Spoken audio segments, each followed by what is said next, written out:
Então, vamos discutir a ideia do centro de massa. Imagina que vocês têm um plano cartesiano que vocês gostariam de saber o ponto médio entre dois pontos. Então, vocês têm dois pontos cujas coordenadas estão especificadas aí, e a gente gostaria de saber qual é o ponto médio desses dois pontos. O ponto médio desses dois pontos se encontra na linha que une os dois, e nesse caso é o ponto que divide essa linha em dois segmentos de mesmo comprimento, né? No caso, o x médio seria x1 mais x2 dividido por 2, o y médio seria y1 mais y2 dividido por 2. Esse conceito é bem simples de se entender, eu imagino, dentro da geometria euclidiana. Agora imagina que ao invés, numa situação semelhante, ao invés da gente ter um só ponto aqui, a gente tem um aqui e dois aqui, ou mais pontos. Nós vamos começar falando de dois que estão aqui na mesma posição, P2 e P3. Então a gente tem x1 e y1 como antes. Agora aqui a gente tem x2 e x3, que são idênticos, y2 e y3, que são idênticos. O ponto médio agora seria x1 mais x2 mais x3 dividido por 3. O y médio seria x1 mais x2 mais x3, desculpa, y1 mais y2 mais y3 dividido por 3. Como x2 e x3 são idênticos, a gente poderia escrever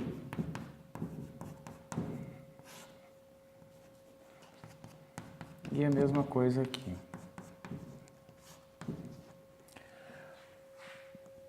Agora vamos pensar no caso em que a gente tem n pontos. Eu ainda continuo com o P1 solitário aqui, mas agora na posição 2, digamos assim, eu tenho n pontos. Vou botar, vou anotar eles assim, né? Então, o meu x médio agora seria x1 mais, se eu tenho n pontos aqui eu tinha 2 pontos, apareceu o fator 2 na frente, né? E dividido pelo número de pontos, né? 1 ponto, 2 pontos, dividido por 3, né? 1 ponto, dividido por 2. Se aqui eu tenho n pontos, a generalização óbvia é que vai aparecer um fator n aqui, né? E que eu vou dividir por n mais 1, né? A mesma coisa em y.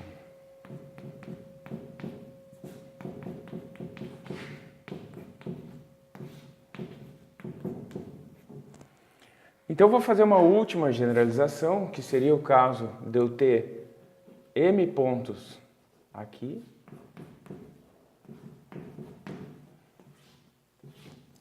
e n pontos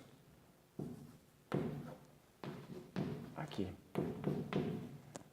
Então, nesse caso, essa situação seria generalizada para a situação em que apareceria um m e um n, mudando o peso de cada uma das coordenadas, e aqui eu teria m mais n, ao invés de x1, agora eu vou chamar de xm, xn, né?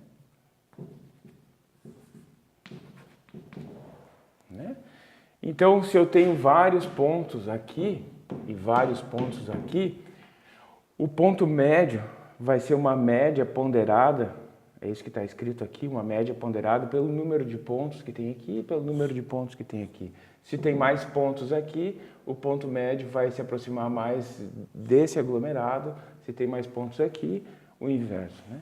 Então, se a gente entende isso, é muito fácil a gente fazer a transposição da situação em que tem vários pontos discretos para a situação em que a gente tem uma massa aqui e outra massa aqui.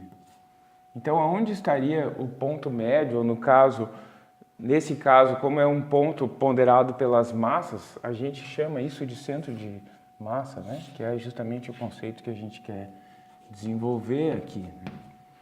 Então, se eu tenho duas massas diferentes nas posições aí indicadas, o que seria a posição do centro de massa? Tentando extrapolar o que a gente discutiu com os pontos, seria razoável a gente supor que o centro de massa seria uma média ponderada das posições ponderada pelas massas.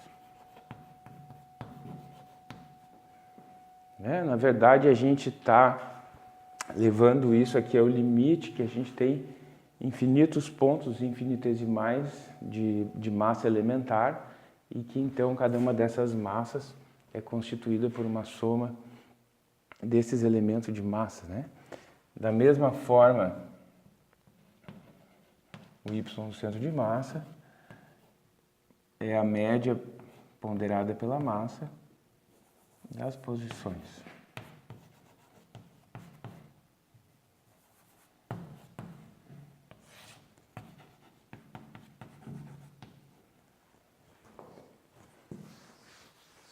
Então, a ideia da definição ou da expressão para o centro de massa nasce dessa ideia original de um ponto médio, onde se tem mais de um ponto, onde cada ponto tem uma importância que não é igual à dos outros pontos, né? O que a gente, no limite contínuo, leva para a ideia da massa, né? A gente tem duas massas cuja importância na dinâmica do sistema vai ser diferente dependendo da massa. Então, o ponto em questão, o ponto onde se situa o centro dessas massas, digamos assim, o centro dinâmico dessas massas, vai depender de uma média ponderada por essas massas, né? Nota que quanto maior o M1, mais importa a coordenada x1 para essa média. Se o M1 é muito maior que o M2, essa coordenada x1 tem uma importância muito mais significativa que a x2, ou seja, o centro de massa vai rumar em direção ao M1. Mesma coisa, o y do centro de massa. Se o M2 é muito maior que M1, acontece o oposto, evidentemente, né? A equação é simétrica. Então, esse termo aqui vai ser muito mais importante que esse. O centro de massa vai correr nesse sentido. Se os dois são iguais, né? A gente fica com 2m2 aqui, m1, m2 igual, corta m em cima e embaixo, fica aquela expressão da média aritmética de antes, né?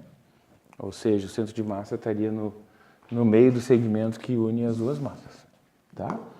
Então eu acho que com isso dá para a gente entender inicialmente a ideia do centro de massa.